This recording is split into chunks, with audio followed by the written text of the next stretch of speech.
You are listening to Where is the Line? The stories you will hear will be depraved, disturbing, and true. If you are easily unsettled, you may find this program offensive. And if you are under the age of 18, fuck off.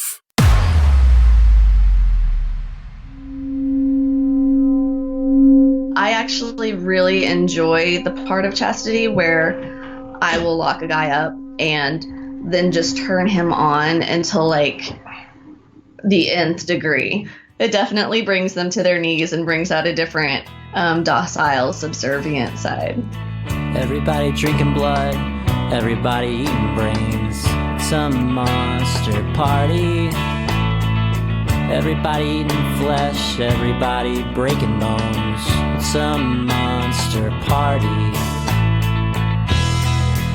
Thank you for listening to episode 25 of Where's the Line? My name, Kevin, and with me today is my friend Ashley. Yeah, that's me. My name's Ashley. Hi. Why did you say it with a question mark at the end? I don't know. I felt like I needed to do a thing because Samantha's not here. What does she normally do? No. Well, okay. I was like, yeah. So Samantha's not here. Samantha's taking the episode off. She's got a lot going on, not the least of which is her new website, myacrylicnightmare.com. So if you like the episode art that we have, you can buy a lot of that on her website. But today, putting on her lip gloss right in the middle of the fucking show is my friend Ashley. Say something disturbing, Ashley. Poppers. Poppers. When you hear the phrase poppers, honk your horn. How long have I known you? I think we're pushing 18 years. 18 years, so another longtime friend. Mm-hmm. Yeah, I was still in high school when I met you. I officiated your wedding. And it wasn't just any wedding, it was a gay wedding in Alabama. It was a gay wedding in Alabama. One of the first. Mm-hmm. Yes, May 28th, 2017. How long was that after I got the year wrong. 2016. Oh, my God. Oh, no, I'm in trouble. It was exciting. We were in my parents' backyard.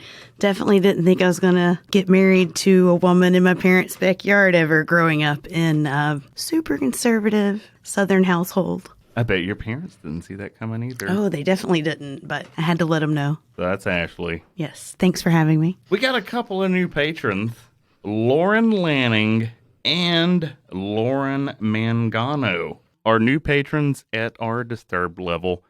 Thank you so much, Lawrence. Thank you, guys. So we've had a lot going on. Our own former social media manager, she's since moved on to real job with money, Liz, was on a podcast called The Bottom Bible, which is a really good podcast. I actually, you've never heard The Bottom Bible, have you? I haven't. I saw that she was on it, but I haven't listened to it yet. I'm actually looking forward to it. It's great. It's two girls from California talking about sex the way girls talk about sex with each other. So if you're a guy, it kind of feels like you got your ear up against the girl's locker room door.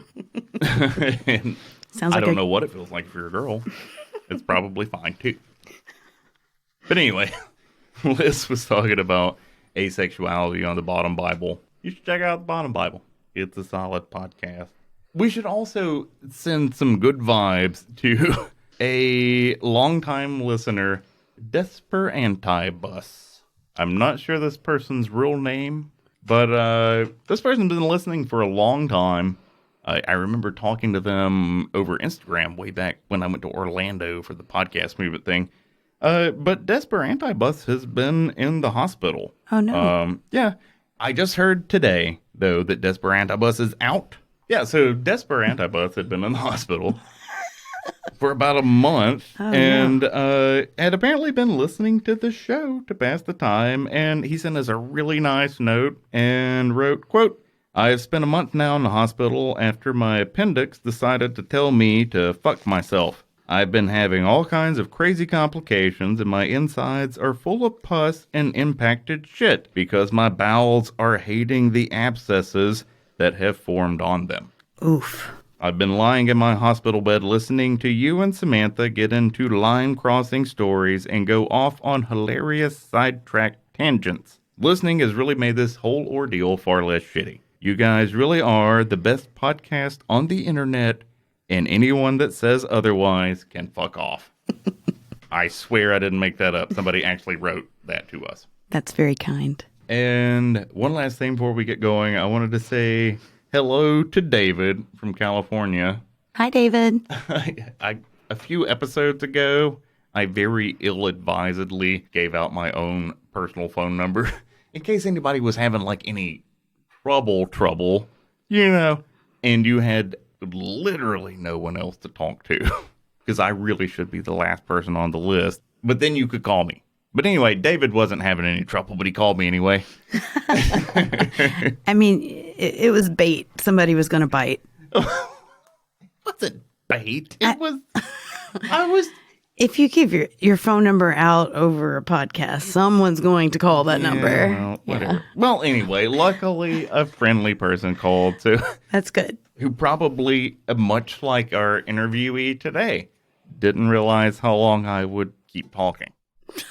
So I think David tried to get off the phone with me several times. Yeah, you definitely kept going today. Speaking of that, this is a unique episode. Are you ready to get into it? I know I am. If you're a long-time listener of Where's the Line, you might already know that there are a few specific things that make me personally uncomfortable. I don't like it when people touch my fingernails. I can't go to sleep after I watch The Exorcist. And I can get very uncomfortable when with anyone but my closest acquaintances, I find myself in a position in which I have to talk about sex. My own lack of ease with that topic, I'm sure, is in part a result of being a youth before the computer age. Today, children all over the world learn about sex the right way, the way that I wish that I had, by watching bukkake videos on Pornhub. For those of us who've seen more moons than the digital natives, though, the path to finding our sexual selves might have been more winding. And some of us are still, in terms of our sexuality, trying to find out who we are and what we really want. Today, without Samantha, who usually serves as my crutch in these situations, I, along with Ashley, are going to speak with someone who knows exactly what she wants when it comes to sex. She is someone who isn't afraid to live out those fantasies that so many of us feel compelled to repress. Today, we're talking with our new friend Molly about sex, chastity cages, and the role of men in her bedroom. What is a typical sex experience like for you? See, I'm at the point where I don't really know what is weird to other people now. And what is normal for me is seemingly weird now to other people. I don't know. But like a typical sex experience would be me pegging a guy, maybe in public, if he likes that sort of thing. So your relationship, so you have someone that you keep that you call your boy. Yes. And he's standing right next to you, isn't he? He's behind me. Okay, yeah. I saw you glance over at someone. And so what's the dynamic of that relationship like? Like tell us how that, I mean, I know, but tell us how that differs from your just standard heterosexual man-woman relationship. I guess it differs in that he is submissive to me. He happens to be a switch, but in our relationship, he's mostly submissive to me, which means, I get to do the things that I want to do to him. He doesn't necessarily get to do what he wants to do to me all the time. Mm-hmm. So, for instance, I like to keep him naked as much as possible whenever he's at my house. I keep him collared because it's, a sign of ownership, of my ownership of him. Oh, and this is his gift to me, which matches his collar. So you have a ring that matches the collar that he wears on his neck. Okay. Yes. That's adorable.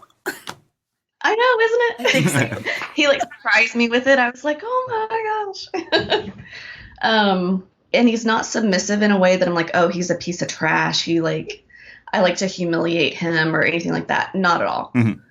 I am I know that in a sub and dom relationship, a lot of people have this idea that the dominants treat the subs like trash and like spit on them and, all that. And that's fine, but that is not what we have and not what I generally enjoy. Like I truly care about him and he truly cares about me. So. And then you bring other people into the relationship sometimes too.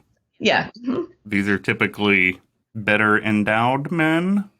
Actually, I understand why you would think that, but our relationship is fairly new. Mm-hmm. We've been together for about 4 months or so. In my past relationship, which I was in for 15 years, that was the scenario. Mm-hmm. He was not well endowed, and we would bring in other men who were much, much bigger so that I could be pleased, and then he would watch them pleasing me, and he enjoyed that. But luckily, my boy now is very well endowed, so. I'm really glad that we got to talk to you because, occasionally, for reasons other than interviewing for the podcast, mm-hmm. I might come across a website like Chatterbait or something like that. And, mm-hmm. and there's times where I want to talk to people and just be like, what's it like doing this? But also, as someone without a podcast, you just kind of seem like another creepy guy, dude. I don't know what I'm trying to say. I'm super nervous. I'm gonna settle down in a second. I'm gonna settle down. Like you're just like, I understand what you're saying. You're saying like you aren't like trying to get a one-on-one with this girl because you're so hot for her. You want to know like what's going on. Like what is your life like that you're doing this? Yeah, I can totally understand that. I just do it like because I really enjoy. I'm definitely an exhibitionist, and I'm like, okay, people are gonna watch me have sex. That's pretty awesome, and I'll be, in the middle of sex and I'll look over and it's like all these people are like, oh my God, it's so hot, da da da da da. And I'm like, yeah, it is hot, isn't it? Yeah. And I'm just like, and I totally get off on it. So I can see that. No, that makes complete sense. Good. I understand the turn on of it, but I see both sides to it as well. Like just watching or even just having people watch is a very exciting thought in general. I've never done it, but would. Well, no, I was just saying, can we just talk to her about like anything? And if I say something like can I just edit things out? Sure. Can we talk about like the? Yeah, we can. So Ashley, we can talk about whatever. Ashley's married to a woman. Uh-huh. I performed their wedding. I was the officiant. Yes. One of the first same-sex marriages in Alabama. Oh, yes. I say that a lot. Oh my gosh! Wow, congratulations! Oh, thank you. But Ashley was telling me the other day that you and your wife were watching somebody jerk off on FetLife. That's correct. Well, we met him on FetLife, and so we were just talking, and I think he has like a dom through FetLife, and he was wanting me to speak to her. I don't know. And then it turned out he's actually a local, like he lives in the same county we live in. And then we ended up getting on Discord, and then like he just like masturbated, and we just like sat there and watched. And that was it. Was it a hot thing for you guys? Yeah, it was a hot thing in the situation, but then like he won't stop bothering me now. Like it's something that it's Gotcha. We were just horny and talking, and then like, I don't know, I think he's trying to make something more of it than there really is, if that makes sense. Right. Yeah, that does. So, like, it wasn't an uncomfortable scenario. Like, when I told Kevin about it, he was like, was that not awkward? I was like, no, not really. Like, I feel like this is all very tame because, like, I don't know. It doesn't seem that exciting. But it's kind of fun. It's fun to just look at. It's totally fun. I definitely enjoy, like, whenever I even started, like, doing cam stuff, it was with my ex. Mm-hmm. And we would go on Adult Friend Finder, which I don't know if you've ever heard of that site, but it's a very popular, like, adult, like, find locals in your neighborhood that want to fuck now, that kind of thing. And you can. A lot of people think it's a scam, but it's mainly just, like, the site is terrible, but you can find people who actually want to fuck. But we would cam on there, and then people would be watching us and whatnot, and then they'd be like, hey, what's up? And we'd be like, hey, you want to come over? And we would kind of meet people like that. Mm-hmm. So Yeah, I totally get the whole like people, or I would watch them while they were watching us. Just all the different combinations that you can think of, I suppose. Yeah, and I've had sex in public a lot throughout my adulthood. I've had a lot of sex in public. Like, I've had sex, like, on a playground multiple times in Tennessee. With people watching? No, there weren't necessarily people watching, but we weren't really hidden either. But, I mean, there weren't children, I promise you that. Right. Actually, playground kind of like a good place, like after school, like because they have those big toys and whatnot. Right. You can like go up in those little things and yeah, like I really thought about that. We were on one of those like the little bridges. Like I was bent over the bridge. We were in like a little wooden rocket ship. Mom getting fucked. Yeah, it was a good time. Awesome. Okay, yeah, that's the most public. Oh, I mean, just in a driveway, like bent over the top of a car, like. But right. We weren't really hiding. So anyway. Nice. Anyway. Sorry. Molly, we should have just talked to Ashley. What? Ashley's got stories. No, I'm sorry. Ashley does have stories. Oh, goodness. Anyway, but that's the closest to like voyeurism or exhibitionism. Like being an exhibitionist that I've done. But I guess it's kind of, it fits. I promise that this will all edit down to something that is way less chaotic. Oh no, it's totally fine. I'm just enjoying talking to you guys, honestly. And I mean, I've listened to your show, so like I'm a big fan. And I'm just like kind of a little bit starstruck. So. Oh, well, that's weird. I'm really nervous because I haven't been on the show before, and here I am just talking about all this sex stuff. But it'll be good. I think people would like to hear it. Yeah, hopefully. So, Samantha talks a lot about her wild childhood sexual experiences and that she didn't really go past that too much. Mm-hmm. I mean, nothing got wilder than that. Mm-hmm. But I'm assuming that you weren't putting people in chastity cages, in high school. Can I ask you what the progression of your sexuality was like? Like, did it start off different than everybody else, or is that something that it moved to over time, later in life? Honestly, I have been either pegging or like finger fucking the guys that I've been with since I've been with anybody. And these were, straight guys or ostensibly straight guys.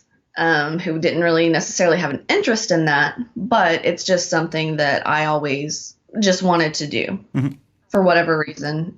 So yeah, that's been part of my sex life my whole life. Oh, really? I didn't see that coming. Yeah. And I mean, elements definitely of domination, stuff like that, but nothing as in depth as like the chastity. Well, I didn't really even know that chastity was like an option available until like recently. Like it's just become more into the, I guess, mainstream. It's not mainstream, but it's more around, I guess. And I think a lot of people don't know what a male chastity cage really is. Did you explain that? Yeah. Oh, you're going to show us one? Oh, man. As a matter of fact, I have several different models, actually. Oh, really? Let's see them all. This is like a stainless steel version. And basically the cock, you put on this little ring, basically like a cock ring. Can you see that? Sorry. Oh, yeah.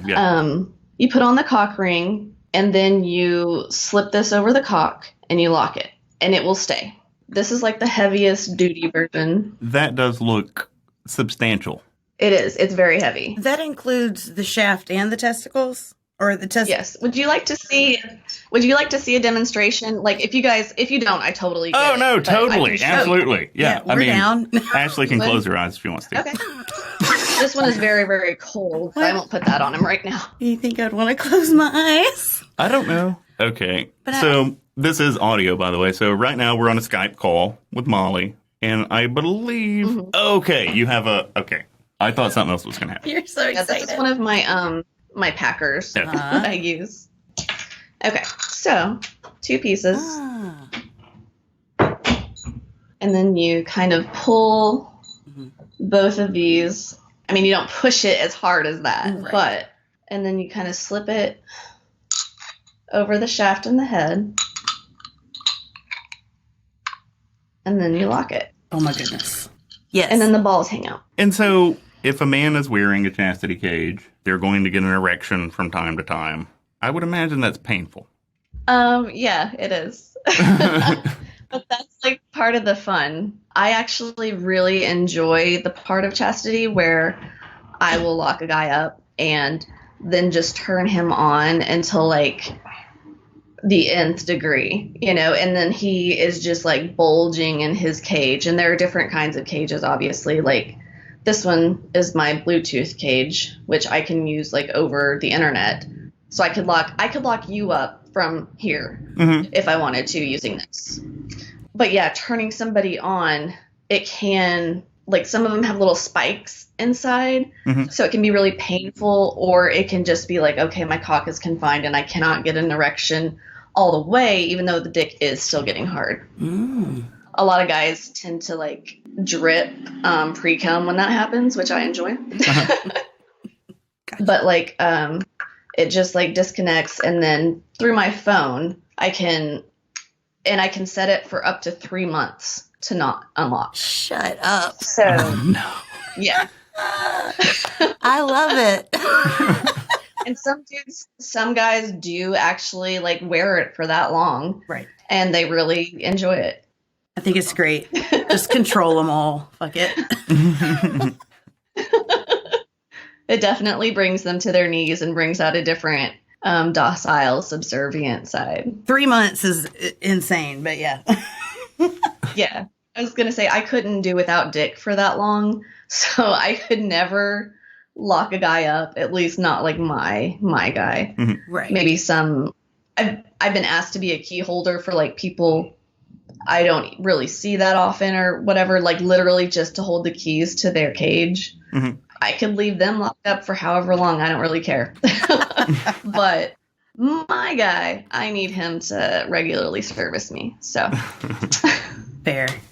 Can we talk about your appearance real quick? Because you do not have black hair and dark lipstick and, you know, you're not wearing a...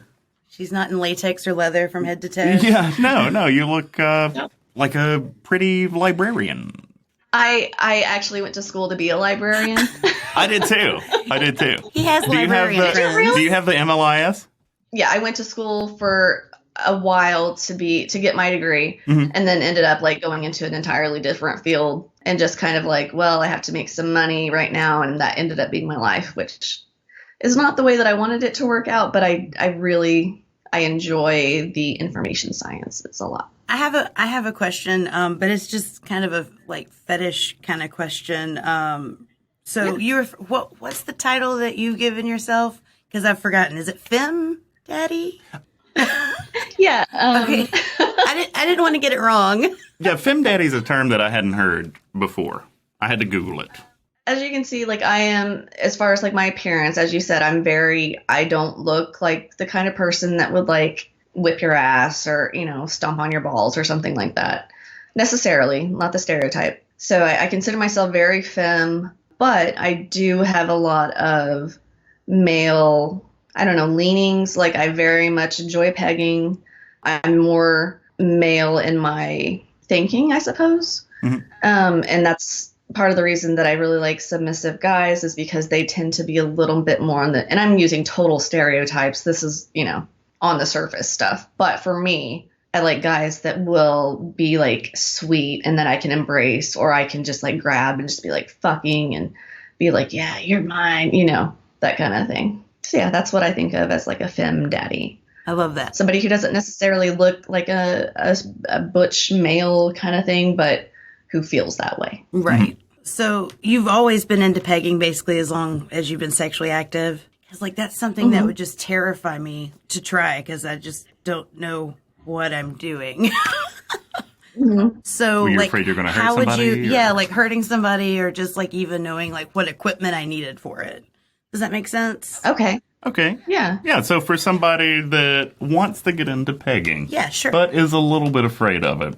I grew up in Oklahoma. which is, and my helpful boy has brought my harness and my dildos Hey. to show you guys. I'm loving the show and tell. I grew up in Oklahoma, and so there were no kind of like intense like sex shops that had anything that would really work for me when I was younger. Now it's a whole different story. Everybody's got everything. But there is a pegging kit that they eventually released. I can't remember who makes it, but it starts out with like a little teeny weeny little thing. And then like there's a slightly bigger one, which this is the middle size. That's the middle size? That's middle-sized? Holy moly. Okay, this is the middle size. Oh.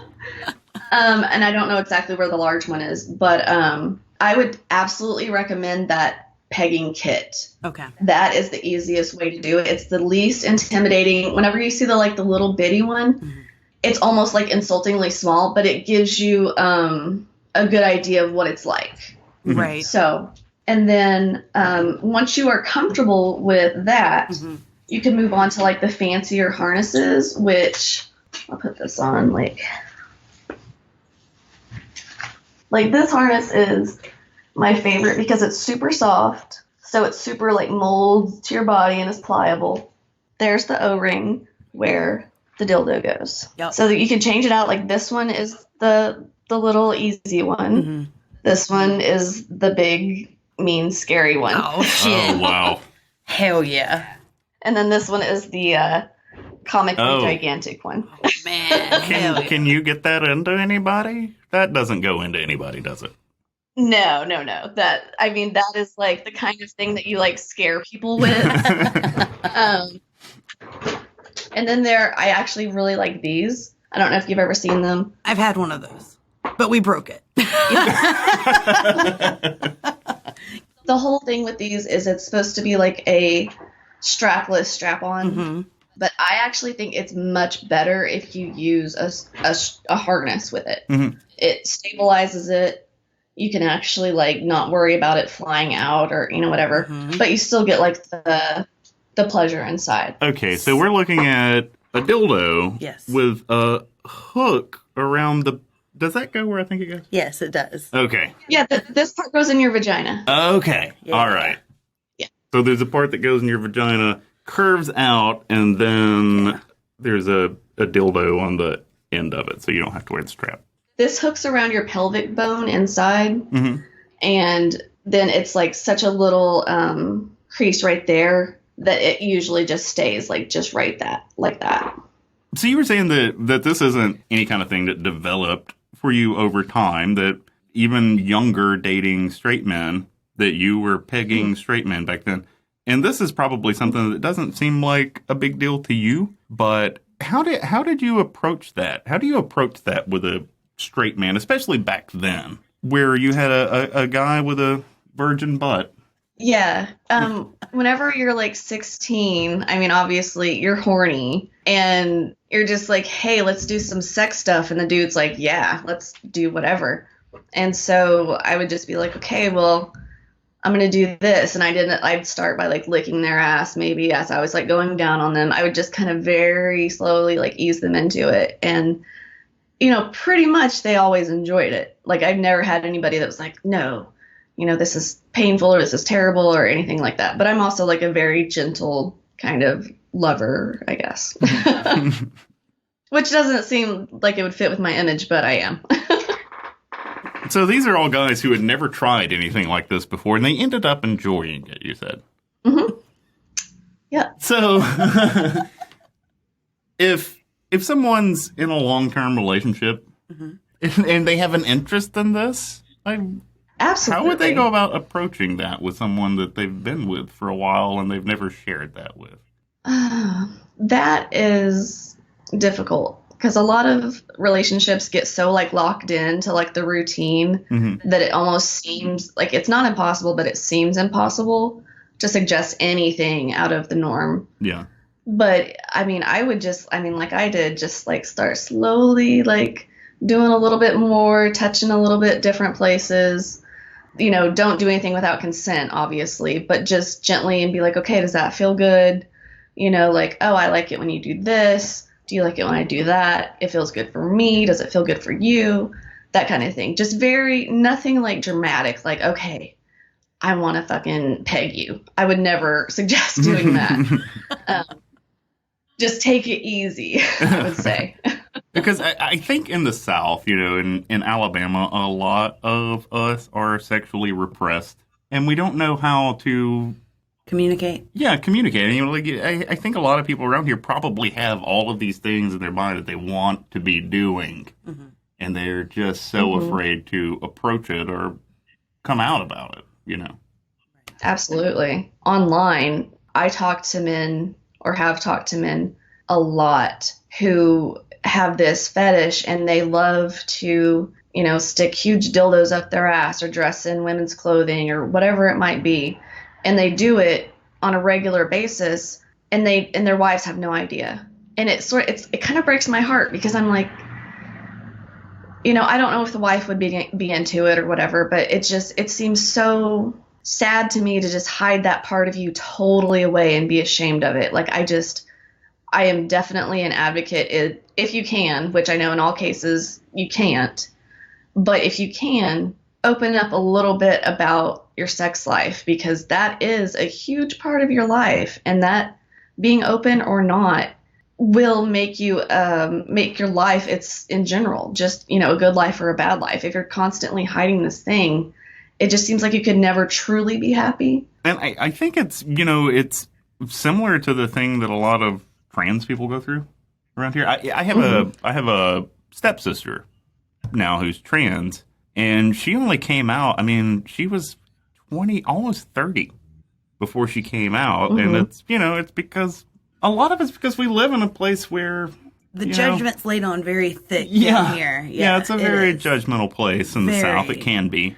I come from Oklahoma, like I said, and that's an incredibly judgmental. It's, Bible, everything, very Christian, But fortunately, like for me, I have an incredibly awesome dad who actually my ex outed me as, like, he got on my OnlyFans and, he had taken videos that we had made together and he sent them to my dad. He sent them to everybody that I knew. Fuck that guy. Yeah, for sure. Jesus. But the good thing that came out of it was, my friends were like, oh yeah, that's her. That's what she does. We all know that. And 2, my dad called me and he was like, hey, have you heard from your ex? And I was like, actually, yeah, I was going to ask you if you had heard from him. And he was like, well, I have. And I just want you to know that whatever you do on the internet is your own business because you're an adult. And whatever he tells me, I don't care. I still love you. You're my daughter. And I was just like, tears. Like, it was like, oh, Dad, you're the best dad ever.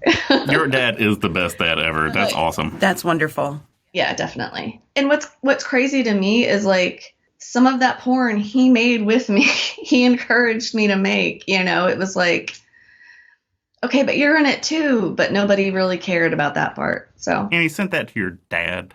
Yeah. Jesus. Sure did. What a piece of shit fucking human.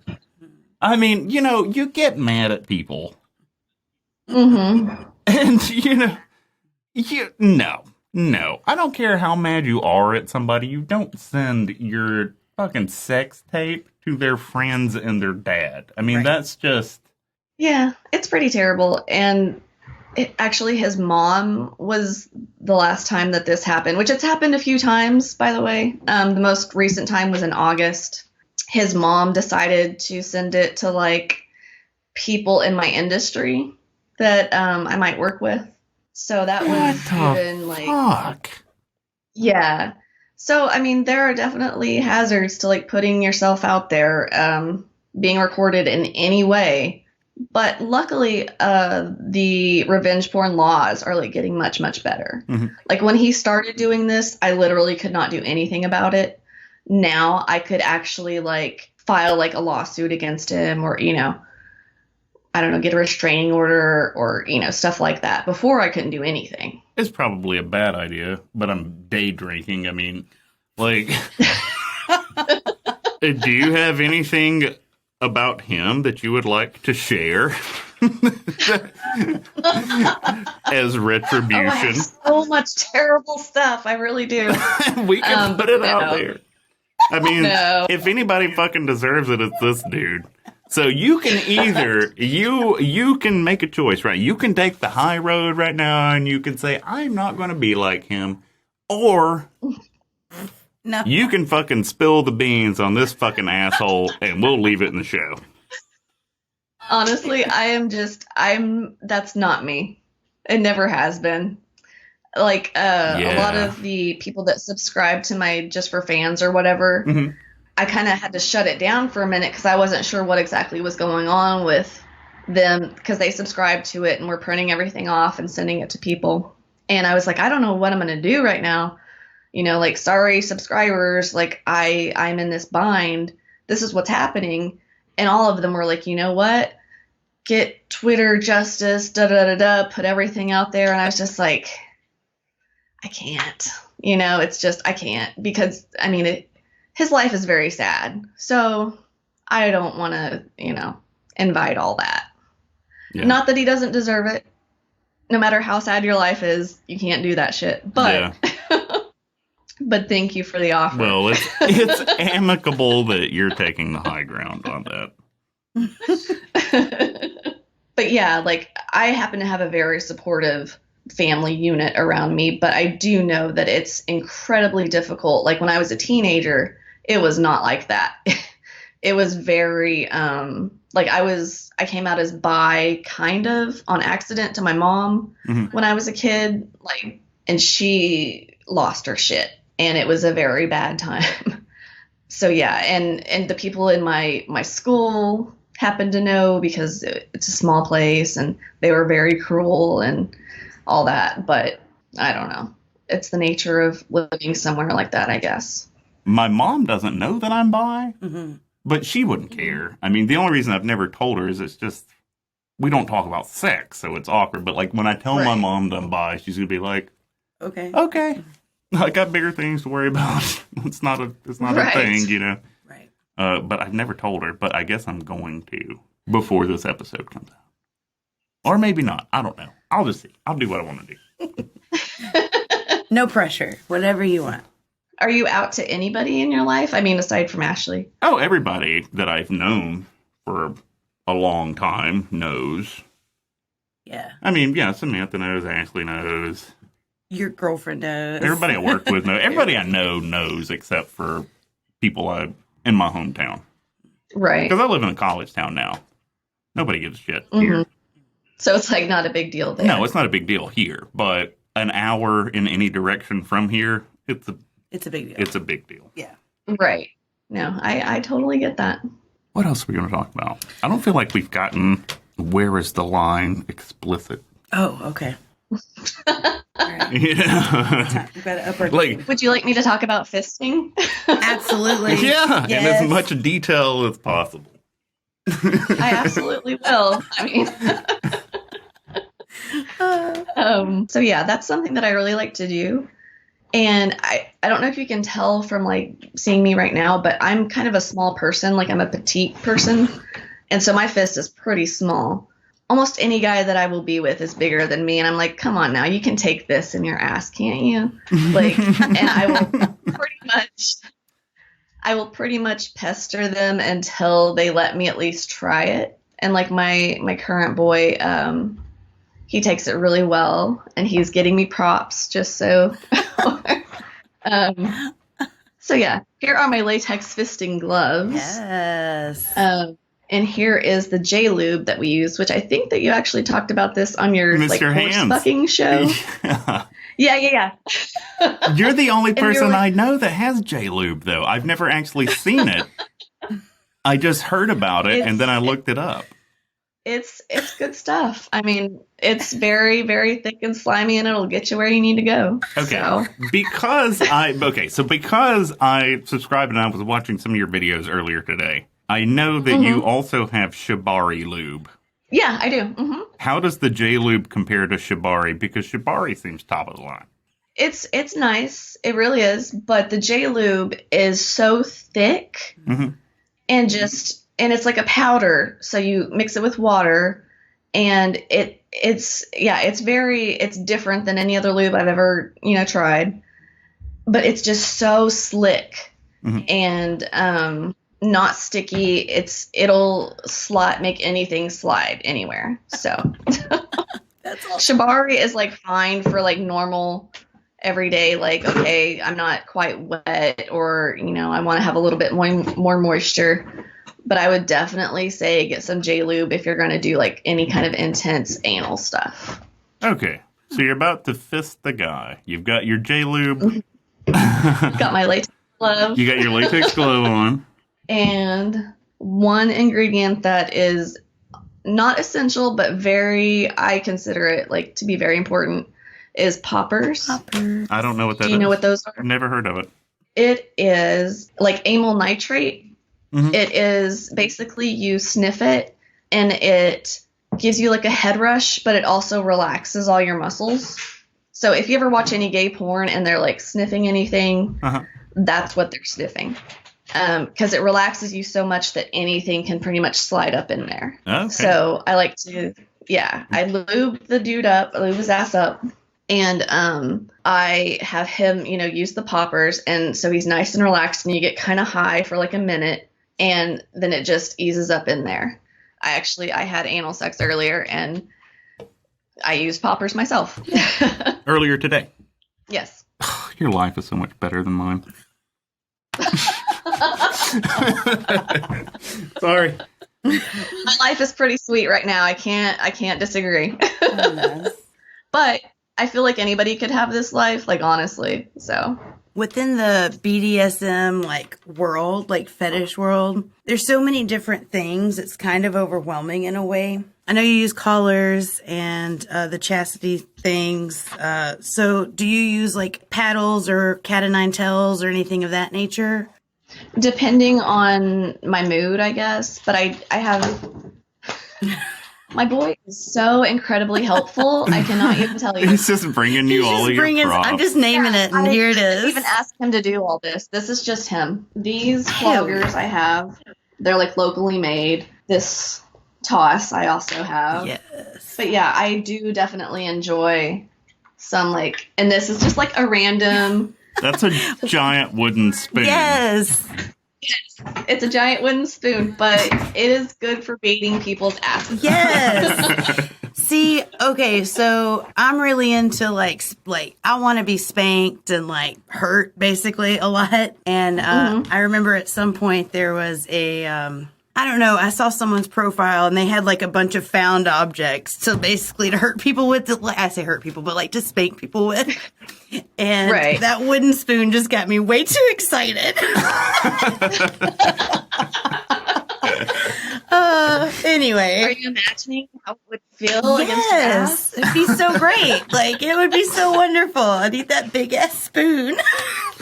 Yes, absolutely. I feel like I've seen those around here. I feel like I can get you one. Oh, if I find one, I'll get you one for Christmas. I honestly think just go to a thrift store. Yeah, I think my grandmother might have had the spoon and fork in her kitchen when I was a child. But like, Grandma, can I have that giant spoon that was decorating your kitchen? I'm not going to tell you what I'm going to do with it. Great. It's just for decoration. I promise, Granny. Do you have another one? We broke the last one on accident. I dropped it. It's really high up. Yeah. Anyway. So we just took a break, and me and Ashley were talking about how impressed we were that you just get to live out your sexual fantasies daily. To me, in my past, I would have said the same thing. Like, sometimes I'm like, I can't believe I get to do whatever I want sexually all the time. But anybody can do that. Anybody. Like, I just made the decision one day, and I was like, you know what? I mean, I kind of have always been that way, but now I'm just like, you know what? I'm all in. I'm just going to do literally whatever I want to do.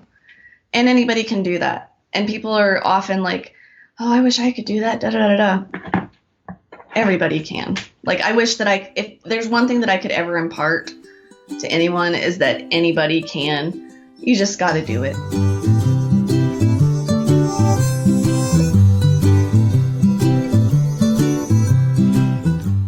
throughout our Skype call with Molly, we would occasionally see a disembodied hand passing to her dildos, chastity cages, and various other sexual implements and instruments. This hand, of course, belonged to her, quote, boy. After a couple of hours and more than a couple of drinks, we finally got to hear from the man to whom that hand belonged.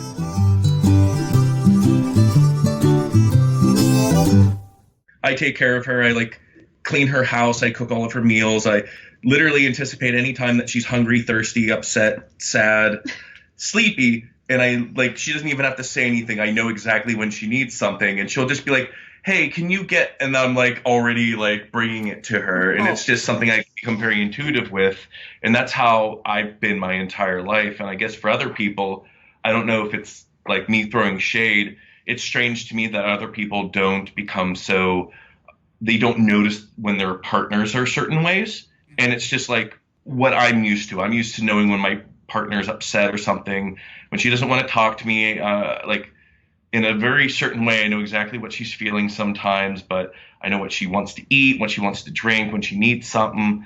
And I'm just all too happy to give it to her, especially since she treats me like a human being and she loves me very much, which is exactly why I'll follow her anywhere. Oh, You guys are so cute. that's wonderful. Yeah, anticipating your partner's needs is so huge in general. I mean, it's not whips and chains every day. Even if it would still be very loving and very sweet and very, I don't know, he's very romantic and very, I don't know, I was in a relationship for 15 years, so I didn't really know what else it could be other than the hot wife thing. So it's been really, really nice.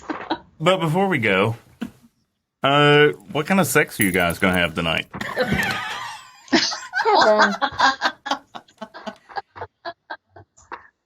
Can I answer that? Because Sure. I'm the one picking that. Yeah, he is actually the one picking that tonight. So Because sometimes you let me set the menu. he is a switch, which at first kind of weirded me out. I was like, I don't know if I want to switch. I don't know, but it's worked out very well. But I'm bigger than you, so sometimes you... That is not why. This was in her for 2 hours when she was giving her car up, and I was teasing her. We went to one of our grocery stores, and I just had this thing buzzing when she was looking for all the stuff she And wanted. that's So I'm gonna the tease her. anal plug, right? It's an anal plug, but it does not go in her butt because the other ones are just... It's way too big. Oh, okay. Frankly. Well, it's way too big, but something imagine being able to get your partner off by pushing a button on your phone, and then your partner gets off in 3 minutes. So I'm going to tease her with that, and then I'm going to have her finish the rest of her drink so she's all loosey-goosey, and she feels good. I'm going to give her a nice bath where she has lots of oils, and then I'm just going to grab her hair and tie her up because I do a lot of shibari. I'm going to have that machine fuck whatever hole is available at the time until she's come at least. Normally when we fuck for 30 minutes, she comes at least 10 or 12 times, which is kind of standard. If she's turned on, she comes once every 40 to 60 seconds. But I'm going to do that. I'm going to wear her out with the fucking machine that you saw. And then I'm just going to pick her up like a rag doll, put her into bed, make her feel all good. And then we're going to make love. Not have sex, but make love. And then I'm going to help her go to bed, and she's going to fall asleep that way. Oh. What kind of sex are you going to have tomorrow? It depends on how sore she is.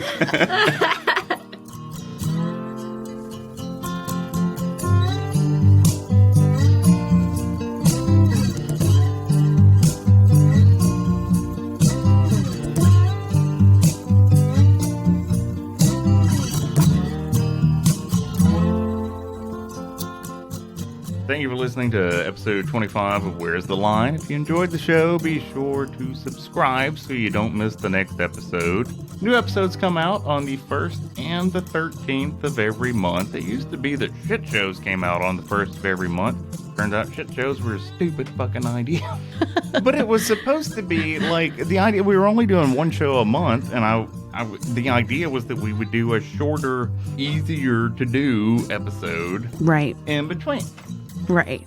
And But now, what happened was that the shit shows ended up being as long as the regular shows, and in some cases better than the regular shows, because like the Bat Bomb shit show was better than the regular show. Anyway, shit shows were a stupid fucking idea.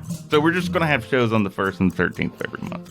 But I might do a shit show every now and then, like if I get really short on time. You might hear like a Kevin's top 10 phobias episode or something. And we'll save the shit shows for when when we're truly going to release a shitty episode.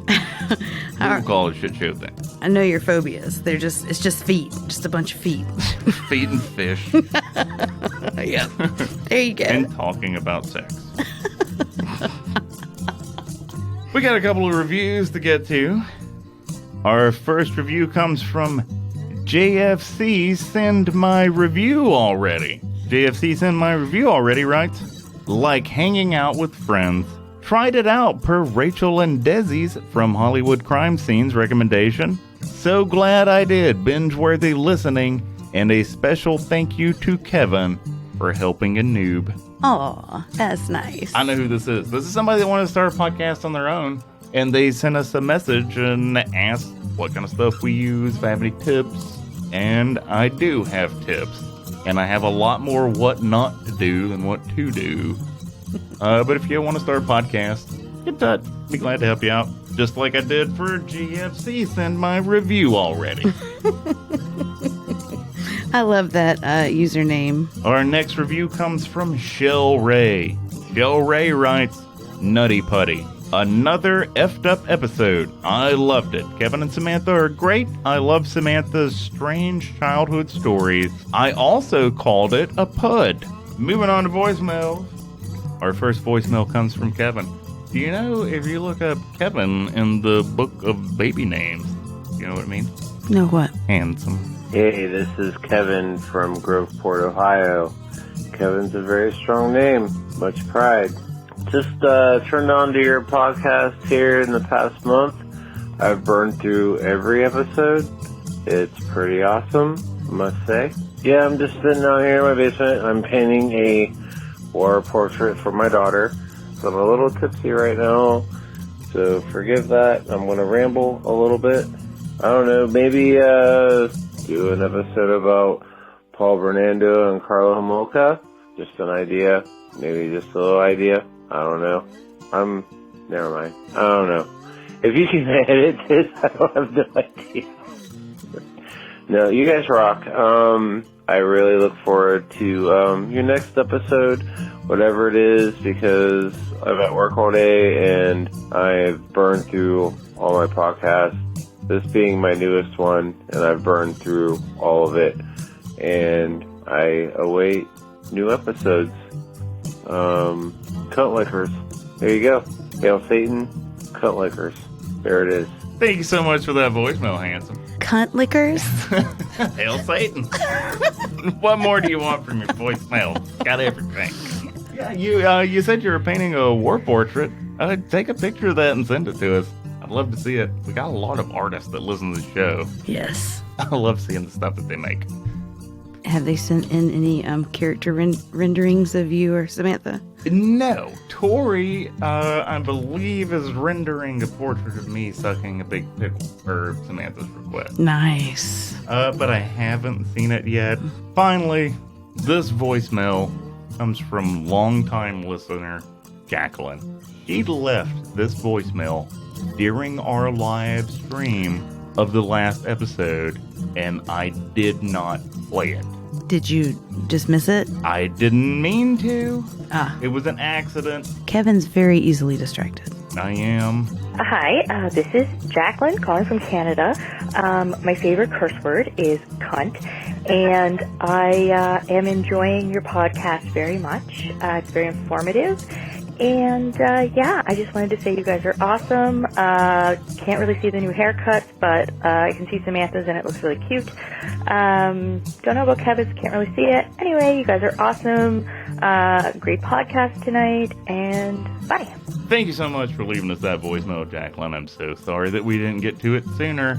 If you'd like to leave us a voicemail of your own, you can give us a call at 386-227-7848. That spells dumbass tit on your telephone. Again, that number is 386-227-7848. That's dumbass tit. That's going to do it for this episode of Where is the Line? Thank you so much, Ashley, for helping me. Thank you for having me. You don't know how uncomfortable I would have been had I been sitting in this room alone talking to a dominatrix over Skype. It was a good time. I appreciate you inviting me over. It was fun. Yeah, it was really fun. Thank you so much for helping me out. No problem. Thanks for having me anytime. Thank you all so much for listening. We'll see you again soon. Goodbye. Kids, when you go to bed, stay away from your closets and don't look under your beds.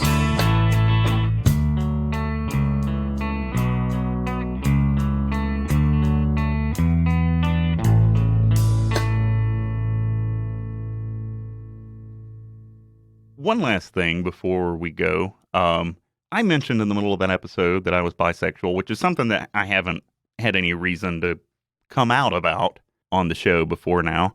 And I also mentioned that I was going to have to tell my mother about that so that she didn't hear it on the show or from someone who had listened to the show.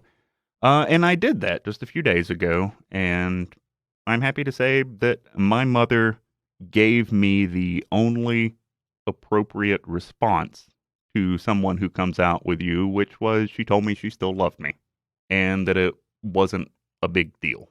And it's not a big deal.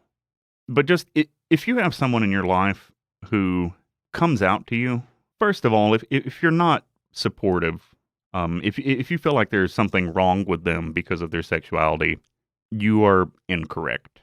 You're just dead wrong, and there's no other way to put it. But you should also know that their decision to say that to you is probably something that's making them very uncomfortable. I knew beforehand that my mother would be fine with it, and I knew exactly what she was going to say. And that's a luxury that a lot of people don't have. And even knowing that it wasn't going to change anything with our relationship, it was still such a difficult thing to do and to get those words to come out of my mouth. So if someone comes out to you, just keep in mind how difficult that moment is for them, and accept them, and then go on like it didn't happen. They're the same person that they were before. But anyway, I just wanted to say that that I appreciate very much. Be fortunate enough to have a mother like I do, and I know that so many people do not have, I don't want to say support because I don't need support, acceptance. I know that so many people come from families and from places where that acceptance is not going to be extended to them. And even though I know that my mother is not going to listen to this episode because it has to do with sex pretty much throughout, I did want to acknowledge how thankful I am for having a family member like that in my life. And I hope that anyone else who's considering coming out has someone like that they know that they can rely on no matter what.